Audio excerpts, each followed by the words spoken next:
Assalamualaikum warahmatullahi wabarakatuh. Perkenalkan nama saya Treyadya Syahwal dengan NIM 2025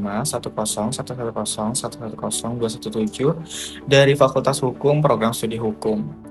Kali ini saya akan membahas tentang Kementerian Negara di Indonesia.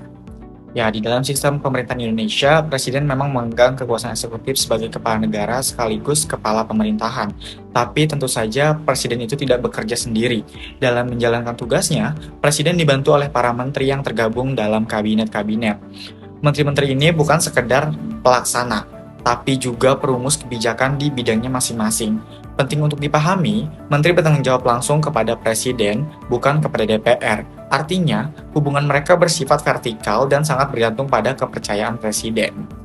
Yang kedua itu ada pembentukan dan perubahan kementerian. Setelah dilantik, Presiden wajib membentuk kabinet dalam waktu paling lambat selambat-lambatnya 14 hari. Jumlah kementerian sendiri itu dibatasi, maksimal 34 kementerian sesuai dengan undang-undang yang berlaku. Di sini Presiden memiliki hak yang prerogatif, yaitu kewenangan penuh untuk yang pertama mengangkat dan memberikan menteri, yang kedua mengubah struktur kementerian. Namun, itu ada batasannya. Untuk kementerian yang disebut oleh Undang-Undang Dasar 1945 seperti Kementerian Dalam Negeri, Kementerian Luar Negeri, dan Kementerian Pertahanan, Presiden tidak bisa sembarangan untuk mengubah atau membubarkannya tanpa melibatkan DPR.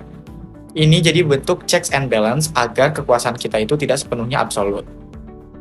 Selanjutnya, ada jenis-jenis kementerian. Secara umum, kementerian di Indonesia dibagi menjadi 3 kelompok utama. Yang pertama, kementerian secara eksplisit disebut dalam Undang-Undang 1945, contohnya Kementerian Pertahanan, Kementerian Dalam Negeri, dan Kementerian Luar Negeri. Itu perannya sangat strategis karena berkaitan langsung dengan kedaulatan negara.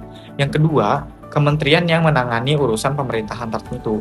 Ini itu biasanya berhubungan langsung dengan pelayanan publik dan pembangunan nasional. Contohnya seperti yang pertama itu Kementerian Kesehatan, yang kedua itu ada Kementerian Pendidikan, dan yang ketiga ada Kementerian Perhubungan. Nah, ketiga atau yang terakhir itu kementerian yang berfungsi sebagai pendukung dan koordinator. Mereka membantu kelancaran administrasi dan sinkronasi kebijakan. Contohnya itu seperti Kementerian Sekretariat Negara atau kementerian yang berperan dalam koordinasi lintas sektor. Sebenarnya apa aja sih tugas dan wewenang kementerian itu? Nah, jadi setiap kementerian itu memiliki tugas utama, yaitu menyelenggarakan urusan pemerintahan di bidang tertentu. Tapi, kalau kita bedah lebih dalam, peran mereka itu cukup luas. Menteri itu tugasnya merumuskan dan menetapkan kebijakan nasional di bidangnya. Yang kedua itu melaksanakan program pemerintah. Yang ketiga mengelola anggaran dan aset negara. Yang keempat mengawasi jalannya kebijakan sampai ke tingkat bawah. Selain itu, menteri juga memiliki kewenangan untuk mengeluarkan peraturan menteri. Peraturan ini berfungsi sebagai aturan teknis untuk menjalankan undang-undang dari kebijakan pemerintah.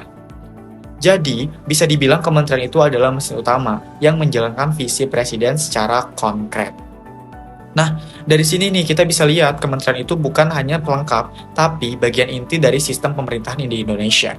Mereka menjadi penghubung antara kebijakan di tingkat pusat dengan pelaksanaan di lapangan. Semua kementerian itu bekerja dalam satu tujuan, yaitu mendukung visi dan misi presiden, serta mewujudkan kesejahteraan rakyat Indonesia.